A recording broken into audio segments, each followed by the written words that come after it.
Welcome back, everyone, to another deep dive. Excited to be here. Today, we're going to unpack something we hear about a lot from you all, and it's such a fascinating side of what we talk about. Yeah. The mental game of trading. Hmm. And you've sent in, all these interesting excerpts about fear and greed and self-doubt and how those things can kind of trip us up even when we think we have a solid trading strategy. Oh, yeah, for sure. That's often the difference, between somebody who just kind of dips their toe in the trading world and somebody who actually finds some success is understanding those psychological factors. Yeah, so this source, kind of at the top here, it says trading is a mental game, like point blank. So for someone listening who's like, what are you talking about? It's all numbers, it's all charts. Why is psychology so important when it comes to trading? Well, because think about it. Every decision you make is based on uncertainty, right? Mm. We're making decisions based on probabilities. There's no guarantee. Sure. And that uncertainty, it triggers something in us emotionally. Right. That can lead to bad decisions, impulsive actions. Oh, totally. And this source specifically calls out fear, greed, and self-doubt. Yes. So I kind of want to break down each one. Yeah. Because these are things I think, we all experience, but maybe don't realize how they're impacting our trades. Right. So first up, fear.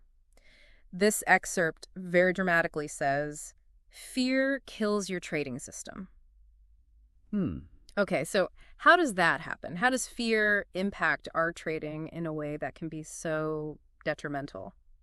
Well, it can paralyze us, right? Mm. So you can have a system, a trading system, and it's telling you this is a strong opportunity, but then fear creeps in. You hesitate, you doubt yourself, Oh, yeah. and that opportunity's gone. Right. Or it makes you exit a trade too early because you're afraid of loss, when if you had just stuck with it a little bit longer, you would have made a profit. It's so interesting because it's almost like you're saying you can have this great system, Yeah. you can know what to do, Yeah. but if you don't have the guts to follow through. Right, the confidence. And one of the ways to combat that, too, is analysis, right? The more you backtest your strategy, the more you see, okay, over time, this is profitable, the more confident you are, and then the less fear can creep in. Right, so it's like anything else, the more you practice, the more comfortable you get. Exactly. Then, on the flip side of that is greed. Yes. This source says greed kills your risk management. And I think we've all been there, where you have like a couple of winning trades, you're feeling really good, and suddenly you're like, well, if I just, up the ante a little bit. Yeah, this is my lucky day. Right, exactly.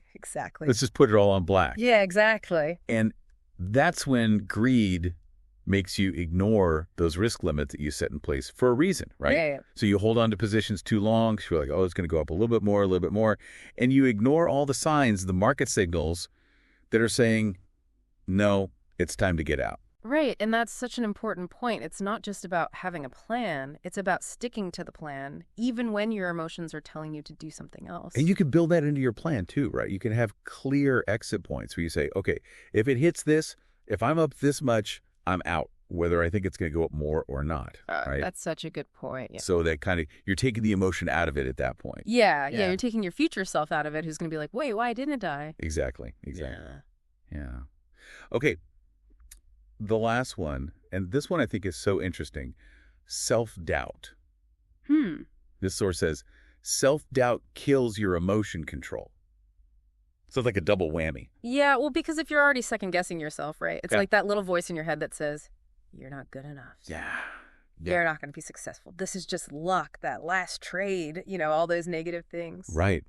That undermines your confidence. It makes you question every decision you make. And then you're more susceptible to those emotional highs and lows. And that's what really, that roller coaster is what will kill your trading, consistent trading in the long run. Right, because you're not able to be objective. You're letting all these other things cloud your judgment. Exactly. So it's so interesting, I think what we're kind of getting at here is that trading isn't just about, like we said, the numbers. No. It's not just about picking the right stock or timing the market perfectly. It's really about mastering your own psychology. Yeah. I always say the biggest edge you can have as a trader is not some secret formula or some, indicator that nobody else knows about. It's self-awareness. It's emotional discipline. It's being able to control yourself, essentially. Exactly, yeah.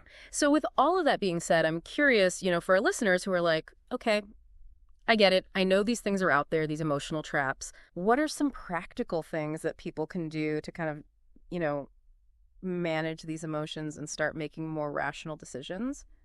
What, Because we all have them. Oh, yeah. Everyone has them. Yeah, That's a whole other deep dive we need to get into. I think so. I think that's a good place to leave it for today.